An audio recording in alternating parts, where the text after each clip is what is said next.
जैसे प्रभु रख रहे हैं। क्या चाहिए? कुछ। ये स्थिति हो जाएगी अंदर की। लाखों करोड़ों अरबों रुपए आ जाए तो आपको कोई हर्ष नहीं होगा, और सब छिन जाए तो आपको कोई शोक नहीं होगा। लाखों लोग प्रणाम कर रहे हैं तो आपको कोई सम्मान नहीं प्रतीत होगा, और लाखों लोग निंदा कर रहे हैं तो आपको कुछ बुरा नहीं लगेगा। ऐसी स्थिति आ जाती है। पर ये सब भजन करने से आती है। अब जैसे हमारे पाप हैं 500 ग्राम, हमारा भजन है 25 ग्राम, तो कैसे असर, कैसे हमें समझ में आएगा? जब हमारा भजन 500 ग्राम के ऊपर चढ़ बैठे तब समझ में आएगा। वो मिटिया मेट कर दिया पाप को, और हृदय निर्मल आनंद। तो हमें लगे रहना चाहिए, लाभ दिखाई दे या ना दिखाई दे, शांति मिले ना मिले, दवा सही है, अचूक है, बस चलाते रहो, नाम चला। एक भी नाम व्यर्थ नहीं जाएगा। भागवत में आता है कि जैसे भूखा आदमी हो और एक एक कवल पावे, तो जा तो पेटे में रहा है, लेकिन 5 कवल पाने के बाद रोक दो आप, और कैसा लग रहा है, अब भोजन नहीं मिलेगा, तो वो यही कह गया इससे तो अच्छा ना देते तो ठीक था। जब वो आधा पेट हो जाएगा तो उसे समझ में आएगा खीर कैसी है, सब्जी कैसी है। आधा पेट तो केवल भरने में लगेगा। ऐसे ही एक एक नाम जा रहा है। संसार से वैराग्य, भगवान के चरणों में प्रेम और स्वरूप का ज्ञान, ये करवा रहा है। पर बहुत जन्मों से भूखे हैं हम आनंद के, तो हमें समझ में नहीं आएगा अभी। जब कम से कम आधा पेट 12 घंटा भजन हो, 24 घंटे में 12 घंटा भजन हो, तब समझ में आएगा कि स्वाद क्या है नाम का। अभी नाम का स्वाद थोड़ी मिला है। राधा राधा राधा मन भाग रहा है संसार में, और संसार के भोगों में भाग रहा है। कोई स्वाद, जो स्वाद मिलेगा तो भागेगा नहीं, फिर यहीं लग जाएगा। राधा राधा एकदम हृदय आनंद से भर जाएगा। पर सत्य बात है कि नाम परम आनंदमय है, परम ज्ञान प्रदान करने वाला है, सब दुख मिटाने वाला है। तो हमको इसमें लगे रहना चाहिए। घाटा तो होना नहीं है, लाभ ही लाभ होना है। अरुण कुमार जी। राधे राधे महाराज जी। महाराज जी, हम सांसारिक भोगों को भोगते हैं, पता होता है कि ये हमारे मार्ग में बाधा डालते हैं, तो क्या ये हमारे नाम जप में भी विघ्न डालते हैं? तो इससे हमारे कर्म बनेंगे या भोगों में फंसे रहेंगे या विघ्न रहेगा? अगर हम भोगों में रहेंगे तो नाम में रुचि ही नहीं रहेगी, और भोगों में सुख लगेगा तो भगवान प्यारे ही नहीं लगेंगे। भोगेश्वर प्रसक्ता नाम तयापहत चेतसाम व्यवसायत्मिका बुद्धि समाधो न विधीयते। जिसका भोगों ने चित्त अपहरण कर लिया है वो भगवत प्राप्ति का संकल्प भी नहीं बना सकता, सोच भी नहीं सकता। वो भगवान की आराधना करेगा लेकिन चाहेगा यही कि मुझे भोग मिले, संपत्ति मिले, ऐश्वर्य मिले, सम्मान मिले, भगवान मिले, ऐसा नहीं चाहेगा। जब भजन के बल से नाम जब जबरदस्ती किया जाता है, मन थोड़ी लगता है, जबरदस्ती किया जाता है, तो जब नाम, जैसे कड़वी दवा आंख मूंद के खाई जाती है कि अब खाना ही, अब ये तो दवा है, कड़वी है पर खाना है, तो अभी हमें नाम कड़ुआ लग रहा है, जबकि अमृत है, नामामृत है, लेकिन कड़ुआ लग रहा है। अगर हम यही नाम जब करते रहे तो धीरे धीरे भोगाशक्ति मिटा देगा। महाराज जी, फिर हमें क्या संसार का जो घर गृहस्थ है उससे थोड़ा सा अलग रहना चाहिए? नहीं, संसार से अलग नहीं रहना चाहिए। संसार में रह करके संसार का स्वाद नहीं लेना चाहिए। स्वाद भगवान का, इनमें स्वाद है कहाँ, हमें बताओ। अगर स्वाद होता तो तृप्ति हो जाती। आप लोग तो गृहस्थ हैं, कहीं आपको ऐसा लगा कि हम कछुनाथ न चाहिए मोरे, मन में कुछ कमी सी रहती? हाँ, वही, वो कमी भगवान से ही पूरी होती। तभी कहा कहीं भी कुछ करो ना, एक अधूरापन रहता है, और मन हमको दिखाता है कि इस वस्तु में नहीं, इस वस्तु से शायद, इस व्यक्ति से नहीं, शायद इस व्यक्ति से। मन हमको गलत रास्ते में ले जाकर भटकाता रहता है, और बाद में जब एकांत बैठते हैं तो फिर वही तृष्णा, फिर वही भोग। तो चूंकि इसमें सार वस्तु नहीं है, इसलिए हम भटकते रहते हैं। अगर भगवान से हमारा चित्त जुड़ जाए तो ठोस वस्तु आ जाए। महाराज जी, हर टाइम ना हैरानी परेशानी सी रहती है उसके। नाम जप, जब तक हम नाम जप नहीं करेंगे तो ये है जो हमें चंचलता मन की परेशान करती है ना, वो तब तक रह जाएगी। ये सारा खेल मन का, चिंता, भय, शोक, उद्विग्नता, ये मन ही पैदा करता है जब भगवान से विमुख होता है। और भगवान के सम्मुख जब होता है तो निर्भय, निश्चिंत, निशोक एक आनंद आता है। तो नाम जप में कोई बाधा भी नहीं है, कोई पैसा भी नहीं खर्चा हो ना, और ऐसा नहीं कि इसमें कोई दिखावा हो। आप अंदर अंदर नाम जप करते रहो, अपने काम करते रहो। जब बात करना है तो भगवान को, हाँ बिल्कुल, हम सबसे प्रार्थना करते हैं कि नाम जप करो, इससे बहुत लाभ आपको मिलेगा। आपके पाप नष्ट होंगे, आपको आगे सुख मिलेगा। आप देख लेना, माना भारी विपत्ति आने वाली है, सबके जीवन में आएगी। आज तुम सुखी हो तो कल दुखी होना पड़ेगा, आज तुम दुखी हो तो कल सुख आएगा। ऐसा क्रम है माया का। तो सुख स्थायी नहीं है। जैसे रात है तो दिन आएगा, दिन है तो रात आएगी। तो जैसे हम दिन में रात की व्यवस्था कर लेते हैं, लाइट है, व्यवस्था सब फिट है, तो हमें रात अखरती नहीं है। ऐसे यदि हम भजन के बल से विपत्ति की व्यवस्था कर लेंगे, ज्ञान विज्ञान पढ़ा लिखा, शास्त्रों का स्वाध्याय, सत्संग, तो हमें पता है, फिर हम निपट लेंगे विपत्ति से। अगर हमने व्यवस्था दिन में नहीं की, रात्रि की, तो रात्रि आकर अंधकार में होकर के हमें भय प्रदान करेगी। इसलिए सुख के समय हम भगवान का इतना सुमिरन करें कि हम दुख से निपट पावें, क्योंकि आएगा दुख, सबके जीवन में आता है। जब भगवान राम और भगवान कृष्ण के जीवन में आया, जो अवतार थे, तो हम तुम तो मनुष्य हैं, हमारे तो वह जीवन में तो आएगा ही आएगा। नैतिक गुप्ता जी अजमेर से। राधे राधे महाराज जी, आपके चरणों में कोटि कोटि प्रणाम। महाराज जी, मेरा सवाल है कि आपने बताया था कि षड्विकार, काम, क्रोध, लोभ, मोह, मद, मत्सर रूपी पेड़ की जड़ कट जाने के बाद भी कुछ दिन तक हरे भरे से प्रतीत होते हैं। प्रभु, ये कैसे पता चले कि इनकी जड़ें कमजोर हो चुकी हैं या कट चुकी हैं? जब हमारे हृदय में स्फुरणा मात्र हो, संकल्प न बनने पावे, क्रिया ना होने पावे, और भगवान का भजन साथ में चलता हो, समझे भी इनकी सत्ता नहीं रह गई। अगर भजन नहीं चल रहा तो फिर भजन चल रहा है और काम की स्फुरणा हो रही, समझे इनकी जड़ें कट गई हैं, अब ये नष्ट हो जाएंगे। और भजन नहीं चल रहा तो फिर वो षड्विकार तो मायाकृत हैं, वो फिर अपना प्रभाव दिखाते रहेंगे।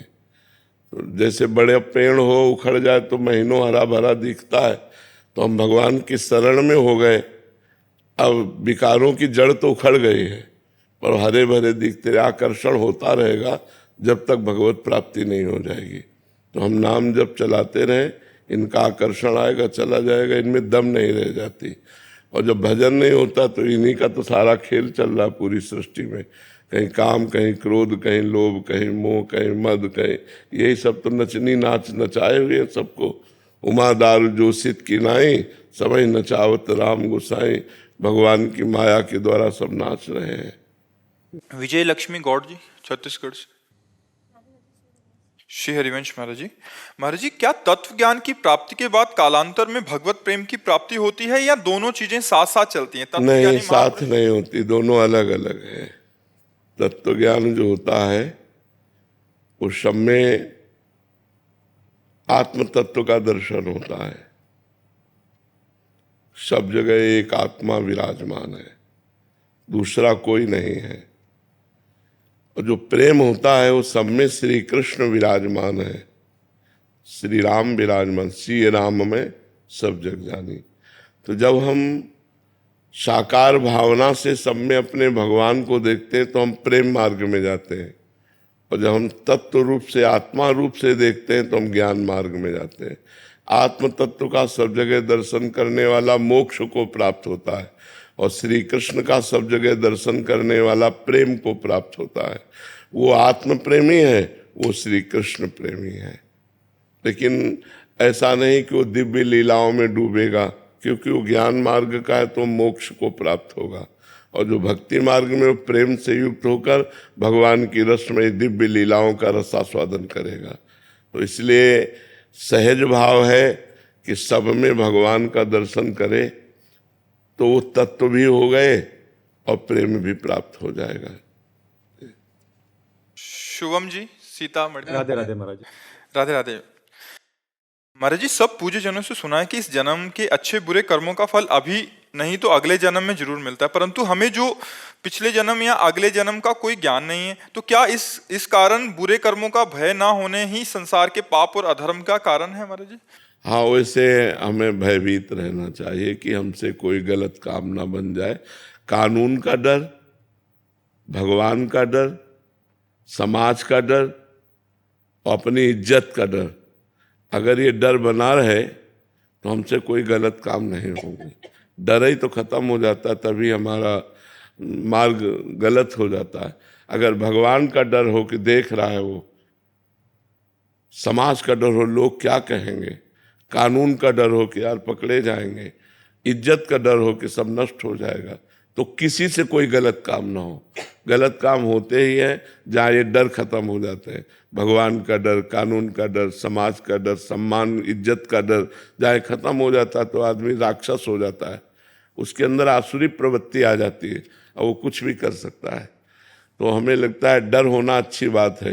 यही डरप हरिवंश हित, जिनो भ्रमय गुण सलिल पर, जी नामन मंगल लोक त्यों, सुहरिपद भज न विलंब कर। जिनका नाम तीनों लोकों का मंगल करने वाला है, ये डरते रहो कि हमसे कोई गलती ना हो जाए और उन भगवान का नाम जप करते रहो तो आपको सही रास्ता मिलता रहेगा। गलत की तरफ जाने में आपको जलन पैदा होगी और भगवान बचा लेंगे। करो सदा तिनकै रखवारी, जिम बालक राखे मातारी। इसलिए हमें भगवान की शरण होना चाहिए और भगवान का नाम जप करना चाहिए और गलत कामों से डरना चाहिए, क्योंकि आज नहीं तो कल वो मुझे दंड देंगे। जो कर्म हो गया भले वो गुप्त हो गया, कोई नहीं जानता, लेकिन वो हमें आगे चलकर रोग के रूप में, विपत्ति के रूप में, निष्फलता के रूप में, हार के रूप में ये हमको दंड देंगे। हम बहुत पढ़ाई पढ़े हैं लेकिन नौकरी नहीं मिल रही। अब प्रारब्ध भोग है, वो हमें बहुत व्यापार में पैसा लगाया, असफलता हो रही, पीछे का कर्म है तुम्हें आगे नहीं बढ़ने दे रहा। तो हमें बुरा कर्म जो है विपत्ति, दुख, संकट, चिंता, शोक, भय और मृत्यु ये हमें प्रदान करता है। इसलिए हमें बुरे कर्मों से डरना चाहिए, पक्का डरना चाहिए। जो डर गया वो अभय हो गया और जो डरा नहीं वो फंस गया, ये बात है। ज्ञानदेव मिश्रा जी। श्री हरिवंश महाराज जी। गुरुदेव भाग्य से मिलते हैं अथवा अपने प्रयास से महाराज जी? गुरुदेव तो कृपा से मिलते हैं, न भाग्य से मिलते हैं न प्रयास से मिलते हैं। गुरुदेव कृपा से मिलते हैं। अब मोहि भा भरोस हनुमंता, बिनु हरि कृपा मिले नहीं संता। जब भगवान कृपा करते हैं तो गुरुदेव रूप से मिल जाते हैं। भगवान की कृपा, गुरुदेव की कृपा। बन्नो गुरुपद कंज, कृपा सिंधु नर रूप हरि, महामोह तम पुंज, जासु वचन रवि कर निकर। जो अपने वचन रूपी सूर्य का प्रकाश करके जीवों के अज्ञान अंधकार का नाश कर देते हैं, वो स्वयं भगवान सदगुरुदेव रूप से विराजमान है और वो कृपा से मिलते हैं, अपने प्रयास से नहीं। आप जैसे यहाँ आए हो तो भगवान की जब कृपा हुई, लाडली जू की कृपा हुई तो आप उनके महल में आए हो। ये वृंदावन लाडली जू का महल है। जिनको वृंदा विपिन है, कृपा तिनय की होए।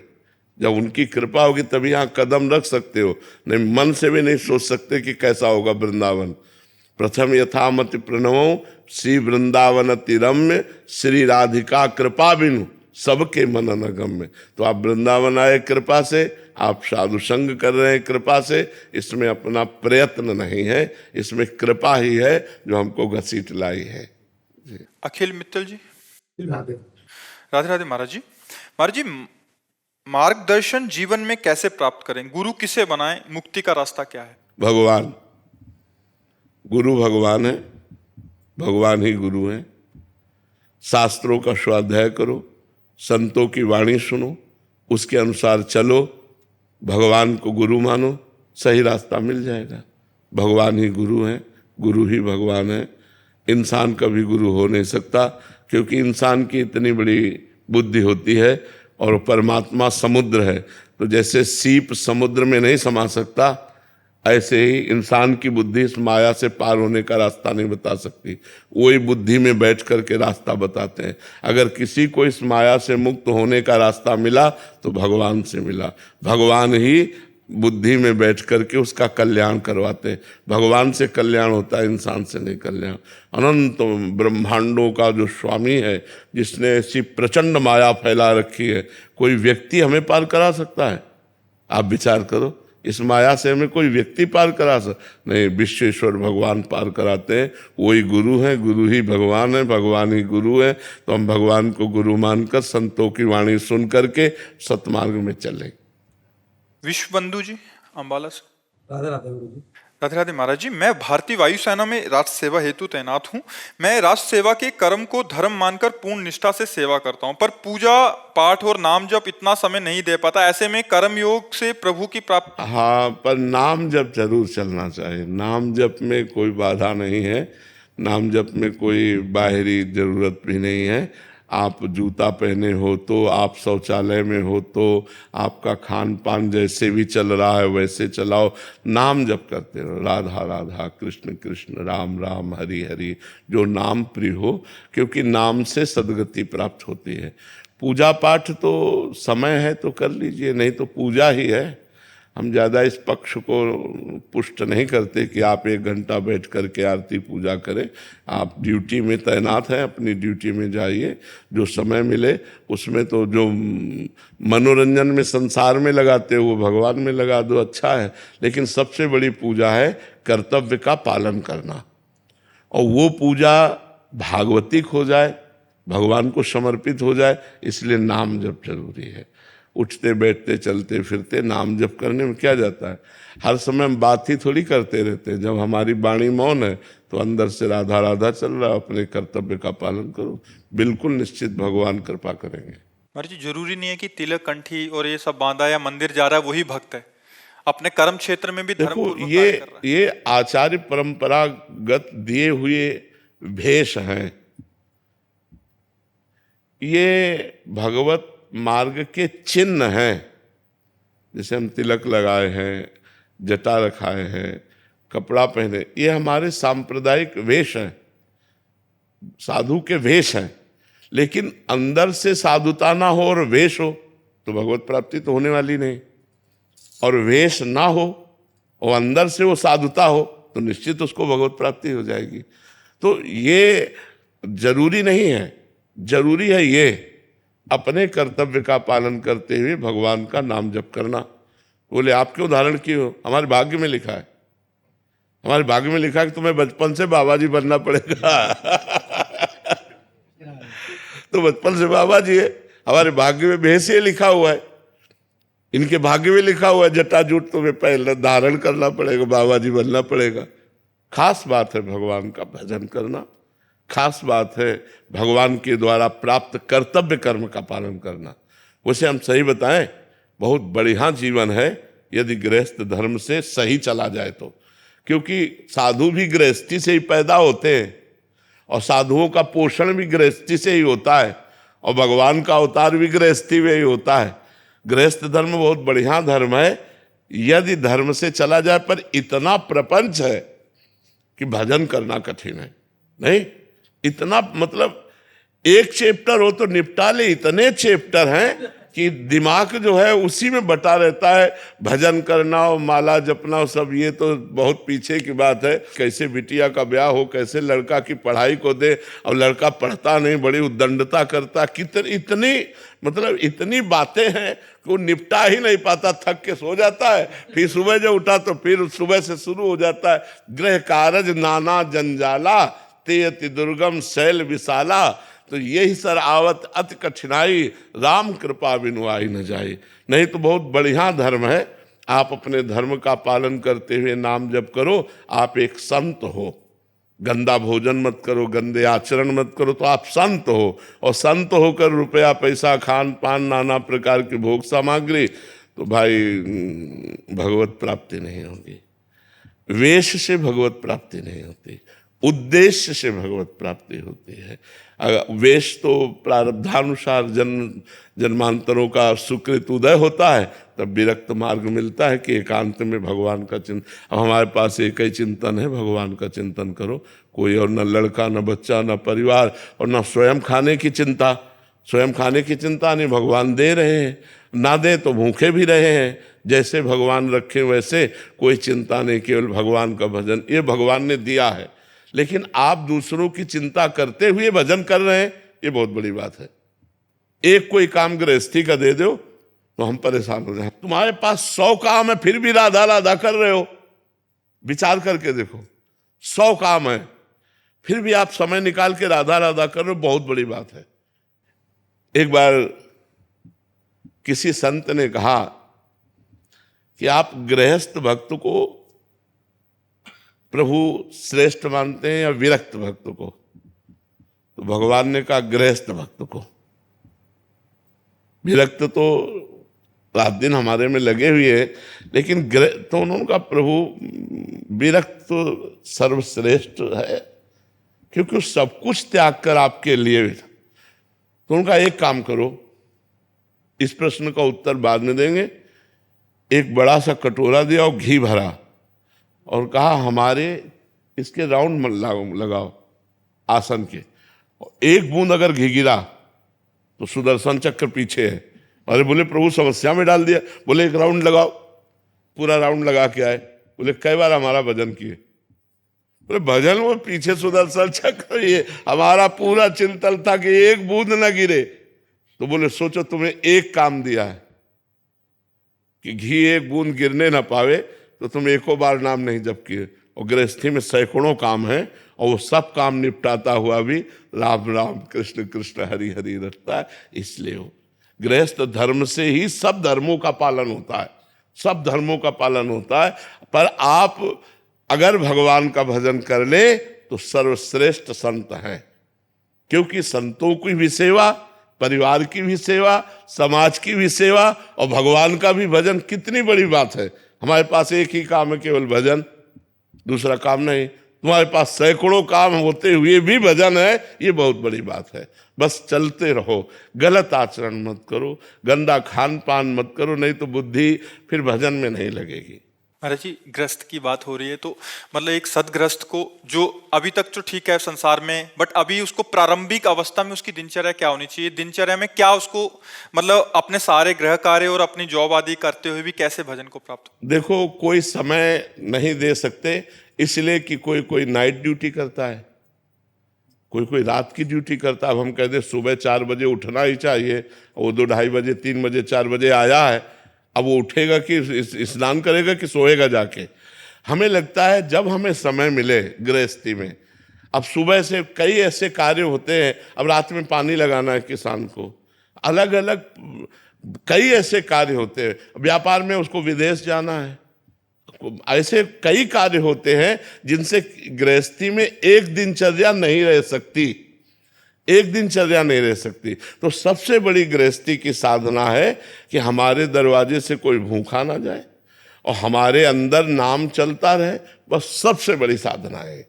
आप जो कर्म कर रहे हो वो कर्म करो और नाम को पकड़ लो। नाम अगर चलता रहा तो आप जीत जाओगे माया पर। कलयुग केवल नाम आधारा, सुमिर सुमिर। हम ये नहीं कहते कि 4 बजे उठ करके पूजा में बैठ जाओ, क्योंकि बहुत सी ऐसी समस्याएं हैं जो 4 बजे उठने वाला समय नहीं मिल पाएगा।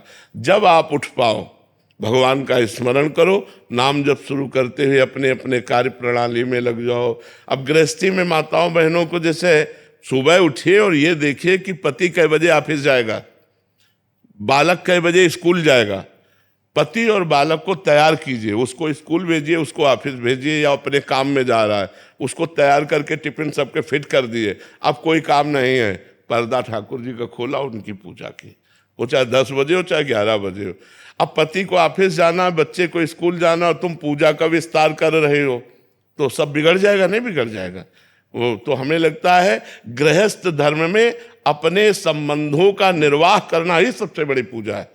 अपने पति को भगवान मानना, पुत्र में भगवान को देखना, सुंदर भोग बना के उनको पवाया, टिफिन लगा दिया, उनको भेज दिया। ये गृहस्थी में ये नहीं कि भाई हम तो कर लो तो तुम्हारा मन हो करो, नहीं हम पूजा वो।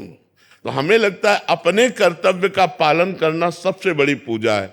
अपने कर्तव्य में चूक गया तो पूजा पूजा नहीं है।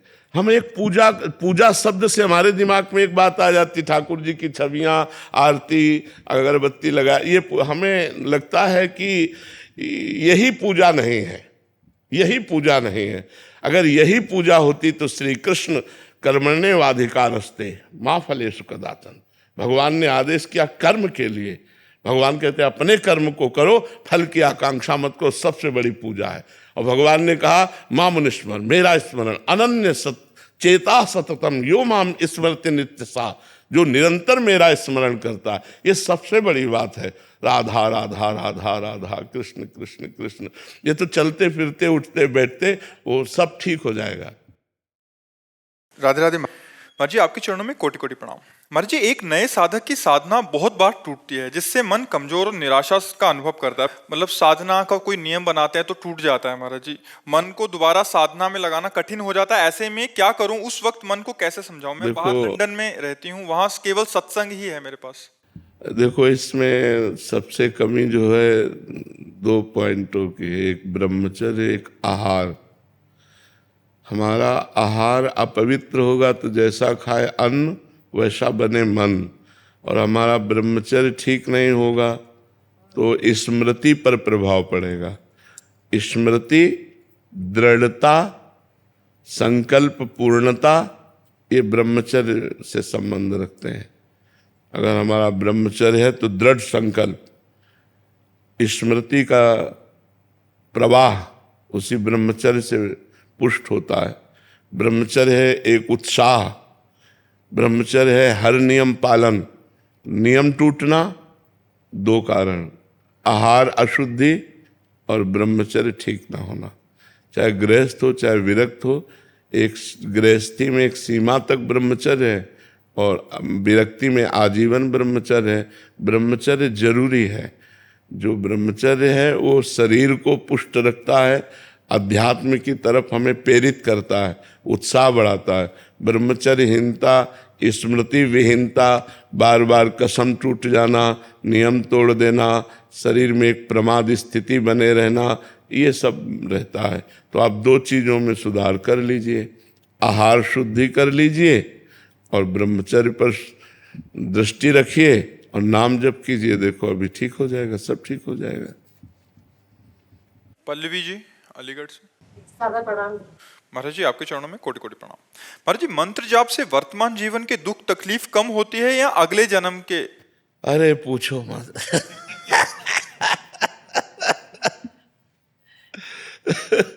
इसलिए कह रहे हैं कि अगर कहेंगे तो विश्वास नहीं होगा,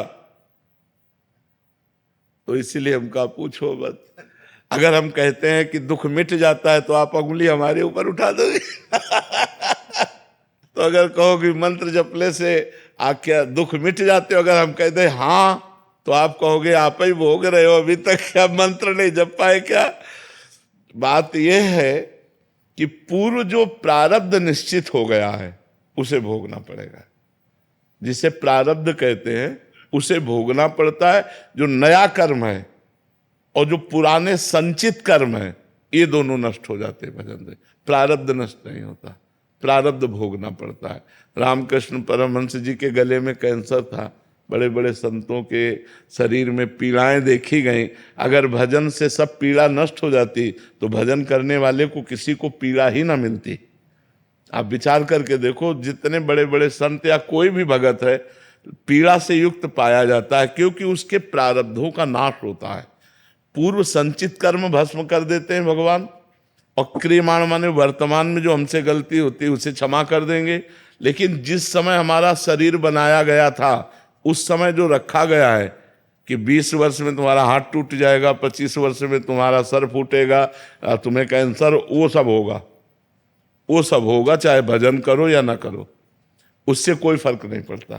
तो ये बात हिम्मत करके, हाँ ये जरूर है कि भगवान थोड़ा सहने की सामर्थ्य दे देते हैं, सहने की सामर्थ्य देते हैं कि उसी को हम रो के काटें या उसी को हंस के काटें। तो जब हम भजन में चित्त जोड़ते हैं तो थोड़ा आनंद में जीवन होता है, लेकिन भोगना पड़ता है। अवश्य में वो भोक्तव्यम कृतम कर्म शुभाशुभम, भोगना पड़ता है, इसीलिए सबको भोगना पड़ता है। इसीलिए कहा जाता है डरो पाप कर्म मत करो, क्योंकि कर्म बन गया तो भोगना पड़ेगा। अभी मनुष्य जन्म है तो नाम जप करके, भगवान का आराधन करके, तीर्थ याटन करके, दूसरों की सेवा करके आप मिटा सकते हो, और मनुष्य जन्म छूट गया फिर नहीं मिटा पाओगे, फिर तो भोगना ही भोगना है। इसलिए खूब नाम जप करो और जो कष्ट आवे उसे भोग लो, भगवान का प्रसाद मान करके निकल चलो। बहुत भयावह संसार है, बहुत कष्टमय संसार है, पता नहीं लोग कैसे जीते हैं। यहाँ तो हर क्षण किसकी शरण में जाए, सब असमर्थ है। कोई भी बताओ ऐसा है जिसकी गोद में सर रखकर रोया जाए और हमको निश्चिंत कर दे, क्योंकि जिसकी सर में हम गोद रख करके रोना चाहते हैं वो भी असमर्थ है, वो भी बेचारा काल के अधीन है, वो भी मृत्यु के अधीन है, वो भी भययुक्त है, वो पूर्ण समर्थ तो नहीं है। और जो पूर्ण समर्थ हो दिखाई नहीं दे रहे हैं, यही है, सबके अंदर है, सबके बीच में है, हमारी सुन्न है। लेकिन हमें लगता है प्रगट में कोई होना जिसके गले लग करके हम अपने दुख को वर्णन कर सकें, हम रो सकें, कोई हमें प्यार से कि आप निश्चिंत रहिए हम हैं ना, वो ये करते नहीं हैं, छुपे छुपे डोलते हैं, पर्दे में रहते हैं माया के। देखो एक सीमा है जहां तक तुम्हें भजन आनंद, और जब असीम आनंद की तरफ बढ़ोगे तब तुम्हारे तन मन प्राण सब पर भगवान का अधिकार होगा, और उस समय राम का किया मीठा लागे, ये बात आना बहुत कठिन है। हरिनाम जपने वाले महापुरुष को 22 बाजारों में कोड़ों से मारा गया। क्या अपराध था? 22 बाजारों में कोड़ों से मारा गया। हरि बोल मार कोड़े उनके सुकुमार शरीर की धज्जियां उड़ा रहे थे। 22 बाजारों में मरा जानकर गंगा जी में फेंक दिया। ये है जब श्री कृष्ण से प्यार करोगे। बैलेंस बना के चलोगे तो ठीक से रहोगे। भजन भी किया और भोग भी भोगे और संसार में है। और अगर उनके चिपकना चाहे प्रीतम प्यारे तो फिर वो जो लीला करते हैं।